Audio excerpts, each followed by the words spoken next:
Alright guys, in the last video we went ahead and created our UI using Materialize CSS. We added all our markup, and there's one thing we forgot to do, and that was to include the actual app.js file. So let's make sure we do that. We're going to go down to the bottom here, and we're going to put this under the jQuery and Materialize scripts. So we'll go here and we'll say script source is going to be app.js. Okay. So make sure that's connected. All right. Now, I briefly explained how this is going to go. We talked about the module pattern. Basically, we're going to have a storage controller for local storage, which isn't going to happen till the end. We're going to have an item controller for our local data that have to do with the item and the calories and all that. Then we'll have our UI controller that has to do with anything to do with the UI. So, showing, hiding things, getting input. Then we'll have our main app controller where everything will meet, and that's also where we're going to put our initial event listeners, and we'll also have our initializer, our init function there. Okay, so let's go ahead. I'm going to put some comments in here. So the storage controller, I'm going to put at the top, but like I said, we're not going to actually create that until later on. Then we'll have the item controller. Why do I keep doing capital O? So item controller, then we're going to have the UI controller, and then the app controller. Okay. So basically, let's start with the items. So for this, we're going to say const item CTRL. That's the convention we're going to use. And we're going to set this to an IIFE, which is an immediately invoked function expression, so a function that will just automatically run right away.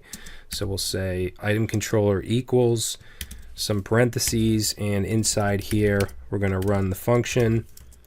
And in order for that to invoke, we need to put an extra pair of parentheses here. Okay, so if I were to go in here and say console.log, and we'll just say item controller and save, you'll see that runs. Okay, so item controller, let's copy that, paste it in here, and this is going to be the UI controller.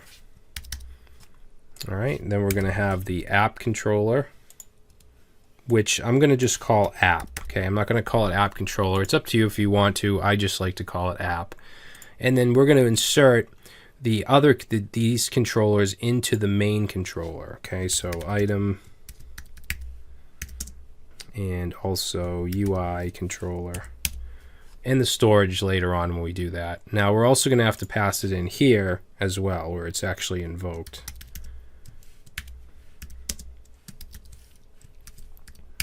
All right, so we'll go ahead and save that. Now, when we add an item here, we need a constructor. We need an item constructor so that we can create an item and then we can add it to the state or the data structure. So we're going to go into the item controller and create that. So let's say item constructor, and we're just going to say const item, okay, capital I, equals, and it's going to equal a function. And it's going to be passed in three things. So ID, name, calories. Okay. Each time we add an item in calories, it's going to have an ID, and I'll show you how we're going to generate the IDs. So with any constructor, we need to set this dot and then the property to the property being passed in. So this dot ID, this dot name equals name, this dot calories equals calories. Oh, yep. All right, so that's our constructor. Now we're going to create the data structure, which is also, I guess, the state. If you think of a React application and you talk about state, this is very similar. And that's the idea of this project, is to kind of give you the feel of a React or Angular JS application with just vanilla JavaScript. Okay. So we're going to create a variable called data. You could even call it state if you want. And then we're going to have items, which is going to be an array. We're going to have a current item, which is going to be set to null. Now, what I mean by current item is when we go to update, if I click the update icon, we're going to want that particular item, that meal item, to be the current item. And then that's going to get put up here in the form to be updated. All right, so that's what I mean by current item.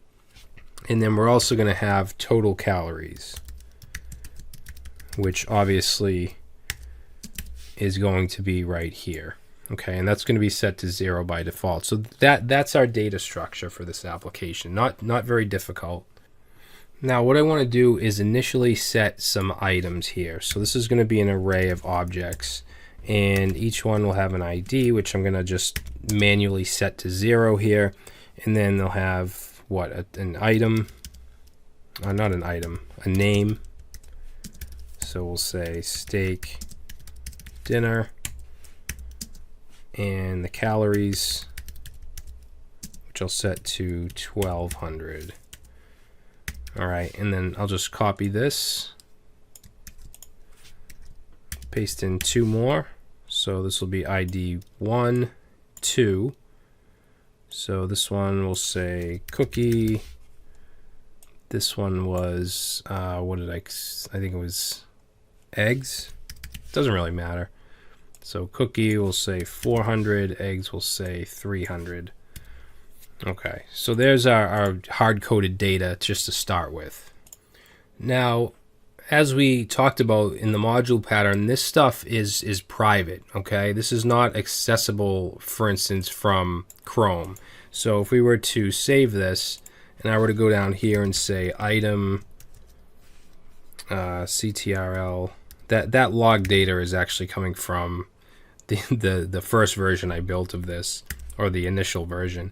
But if I say .data like that, it's going to say cannot read property data of undefined. So if we want to be able to access this data, which I actually do want to have a function to access it just to test things out, we're going to have to return. Okay, so whatever we return from the module is what is going to be public. So let's go down here, and we're going to say return, open some parentheses, and let's create a function or a method called log data. So we're going to go like that, and we're going to say return data. Okay, that way we can go over here and we can say item ctrl dot log data, and there we go. So now we can see that we have these 3 items. Now I could go down to the main app controller here and do a console.log, grab from, not the UI, the item controller, log data, and save. And now when the application loads, you'll see that it's going to log the data down here. All right. So what I want to do next is I want the app controller, it's just going to return one function or one method, and that's going to be the init. Okay, it's the initializer for the app. Anything that we need to run right away when the application loads, that's where that's going to go. Okay, for instance, we want to make sure that the edit state is clear, that there's nothing in here, or it's just a new application or a new version of the application. So that stuff will go in the init. So what we'll do is say return,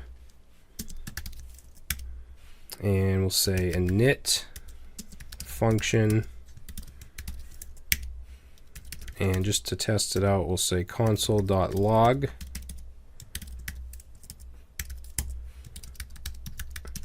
initializing app, and then we'll go down here below everything and we'll say app.init. Okay, save it, and now we get initializing app. Okay, so this is our init. Another very important thing that this init is going to do is it's going to call from the item controller a method called getItems, which is going to get all of these items right here, and then we're going to use the UI controller to populate the list. All right, so all of these modules are going to work very closely together. So you'll see that as we start to form this application. All right, let me just put some comments in here just so this doesn't confuse you. When we return from the module, these are,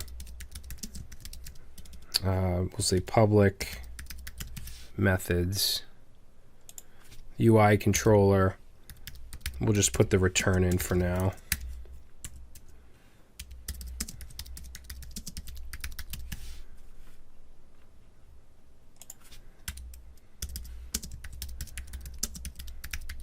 Okay. And then, later on we'll do the storage controller. So maybe we should just separate these a little bit. And I think we're good. So let's save that. And in the next video, we're going to create the get items method in the item controller so that we can fetch these items and then populate them with the UI controller. All right, so I will see you then.